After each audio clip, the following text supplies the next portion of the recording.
अस्सलाम वालेकुम। कैसे हैं आप सब लोग। अल्लाह से दुआ है कि आप सब लोग अपने अपने घरों में अपनी फैमिलीज़ के साथ हमेशा शादो आबाद अल्लाह के हिफ्ज़ व अमान में रहें और हमेशा हंसते मुस्कुराते रहें।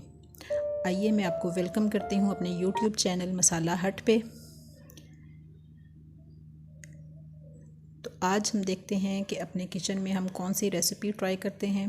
आज मैं आपके साथ शेयर कर रही हूँ तंदूरी पास्ता की रेसिपी। ये बहुत ही इजी और बहुत मज़े की और क्विकली बनने वाली रेसिपी है।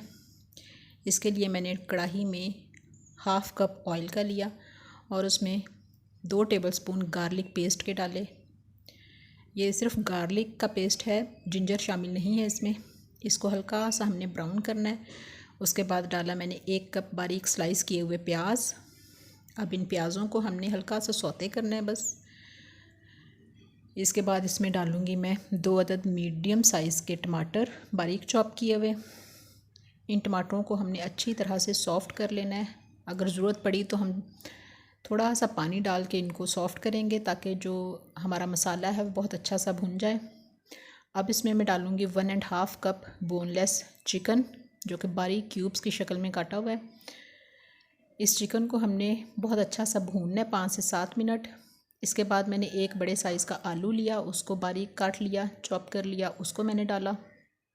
ये आलू ऑप्शनल है, अगर आपको पसंद हो तो आप डालिए, वरना आप स्किप भी कर सकते हैं, लेकिन मैं तंदूरी पास्ता में आलू ज़रूर डालती हूँ। अब इसमें जाएगा 1.5 टेबलस्पून तंदूरी मसाला। इसके साथ ही डालूँगी मैं 3 से 4 अदद सब्ज़ मिर्चें बारीक चॉप की हुई। यहाँ जाएगा 1 टीस्पून ज़ीरा पाउडर, 1 टीस्पून ही जाएगा इसमें धनिया पाउडर। इसमें नमक ऐड नहीं करूँगी क्योंकि तंदूरी मसाले में नमक ऑलरेडी काफ़ी तेज़ होता है, और जब हमने पास्ता बॉईल किया था तो उसमें भी हमने नमक डाला था थोड़ा सा, तो इसलिए नमक की क्वांटिटी कहीं ज़्यादा ना हो जाए, इसलिए नमक मैं इसमें ऐड नहीं करूँगी। अब मैंने इसमें डाला 1 कप दही का और इसको कवर करके हम पकाएंगे ताकि आलू और चिकन अच्छे से गल जाएं। ये देखिए मसाला हमारा रेडी हो चुका है। इसमें चम्मच चला के हम आलू चेक करेंगे कि आलू हमारे पक चुके हैं। ये देखिए आलू हमारे बहुत अच्छे से गल गए हैं।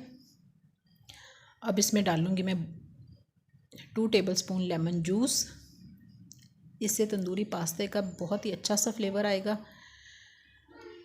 अब इसमें जाएगा बॉयल किया हुआ पास्ता। आप पास्ता अपनी चॉइस का ले सकते हैं, कोई भी। मैंने यहाँ एल्बो मैक्रोनी ली है। अब इसको अच्छी तरह से हमने मिक्स करना है ताकि तमाम मसाले और हमारा पास्ता अच्छा सा मिक्स हो जाए। ये देखिए बहुत मज़े का हमारा पास्ता रेडी है। अब हम इसको डिश आउट करेंगे। इसको आप केचप के साथ, चिल्ली गार्लिक सॉस के साथ, किसी भी चीज़ के साथ सर्व कर सकते हैं। अगर आपको मेरी ये रेसिपी अच्छी लगे तो इसको प्लीज़ वीडियो को लाइक कीजिए, अपनी कीमती आरा से नवाजिए, मेरे चैनल को सब्सक्राइब कीजिए।